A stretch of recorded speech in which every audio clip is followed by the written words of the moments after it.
We now have a ballot item on this November ballot where voters can allow us to invest in maintenance so that we're maintaining the projects we're building, so that when people complain about there being too much debris in the bayou and being too much grass in the channel, that we actually have the funds to keep that up. And so as opposed to having maintenance every 270 years, which is what we could afford, we're now going to achieve industry standard of 67 years. And that was a unanimous decision. Solar power is one of the areas that we're looking at. It's quickly becoming a big part of the Texas power supply. ERCOT was able to have enough power over the past high demand time because they had 20% of the power coming from solar. So we received hundreds of millions of dollars, Harris County and several other jurisdictions from the federal government specifically for that. We cannot live right now or really soon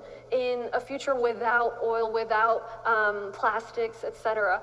But the world is moving forward, and whether you look at it from a climate change standpoint or whether you look at it from a job standpoint, we want to make sure in Harris County that we're being proactive. For the first time in 30 years, we came together as a commissioner's court and we voted to require that every contract in Harris County be awarded through a process. Whether it's homelessness, whether it's crime, whether it is de-letting homes, whether it's early childhood education, we have done a lot of work with that $1 billion we received from the Biden administration.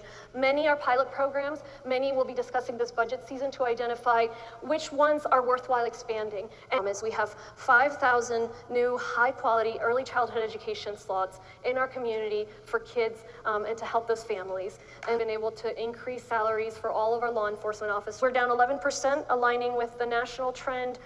There are some crimes that are not trending as quickly as others, but it is an important statistic. Our Violence Persons Warrant Task Force, there were people who had been charged with a violent crime who had not been brought into custody. Now help fulfill warrants for nearly 4,000 dangerous criminals who had been tagged as being a violent criminal. And actually, we have lowered the tax rate for the first time during each of the years that I've been in office. So that is new. That's something that did not used to happen before I took office. We've also expanded the homestead exemption as much as we can. Harris County is strong. Harris County is growing. Harris County is resilient. Harris County is united.